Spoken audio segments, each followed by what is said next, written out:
Mr. Stanley, why should you think I would see him? You must know he comes to ask something. Sir, I should not have let him in, but that Mr. Rowley came to the door with him. Pshaw, blockhead. To suppose that I should now be in a temper to receive visits from poor relations. Well, why don't you show the fellow up? I will, sir. Why, sir, it was not my fault that Sir Peter discovered my lady. Go, fool. Sure, fortune never played a man of my policy such a trick before. My character with Sir Peter, my hopes with Maria, destroyed in a moment. I'm in a rare humor to listen to other people's distresses. I shan't be able to bestow even a benevolent sentiment on Stanley. So, here he comes, and rally with him. I must try to recover myself and put a little charity into my face. What? Does he avoid us? That was he, was it not? It was, sir. But I doubt you are come a little too early abruptly. His nerves are so weak that the sight of a poor relation may be too much for him. I should have gone first to break you to him. A plague of his nerves. Yet this is he whom Sir Peter extols as a man of the most benevolent way of thinking. As to his way of thinking, I cannot pretend to decide. For him, to do him justice, he appears to have much speculative benevolence as any private gentleman in the kingdom, though he is seldom so sensual as to indulge himself in the exercise of it. Yet has a string of charitable sentiments, I suppose, at his fingers' ends. Or rather, at his tongue's ends, Sir Oliver. For I believe there is no sentiment he has more faith in that charity begins at home. And this, I presume, is of that domestic sort which never stirs abroad at all. I doubt you find it so, but he's coming. I mustn't seem to interrupt you. And you know, immediately as you leave him, I come in to announce your arrival and your real character. True, and afterwards you'll meet at Sir Peter's.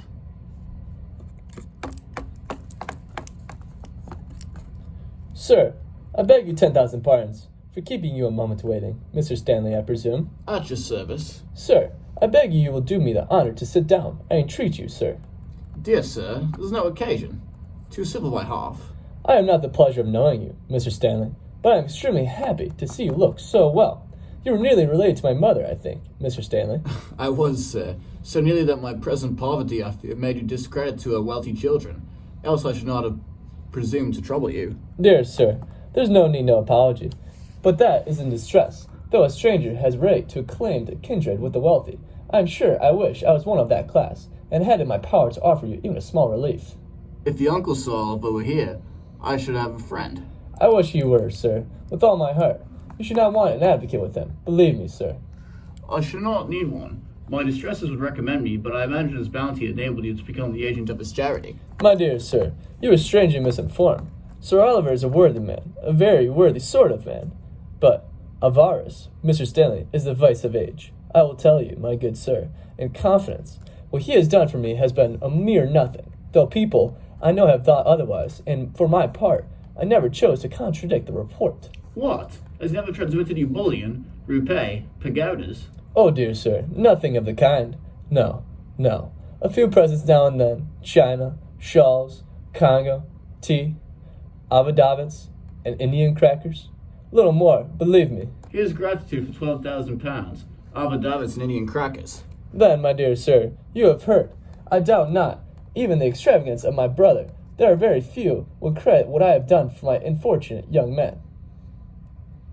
Not I, for one. The sums I have lent him, indeed, I have been exceedingly to blame. It was an amiable weakness. However, I don't pretend to defend it, and now I feel it doubly culpable, since it has deprived me of the pleasure of serving you, Mr. Stanley, as my heart dictates. Dissembler. Then, sir, you cannot assist me. At present, it grieves me to say I cannot, but whenever I have the ability, you may depend upon hearing from me. I am extremely sorry.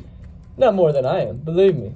To pity, without the power to relieve, is still more painful than to ask and be denied. Kind sir, your most obedient humble servant. You leave me more deeply affected, Mr. Stanley. William, be ready to open the door. Oh dear sir, no ceremony. You're very obedient. Sir, you most obsequious. You may depend upon hearing from me, whenever I can be of service. Sweet sir, you are too good. In the meantime, I wish you health and spirits. You are ever grateful and perpetual humble servant. Sir, yours as sincerely.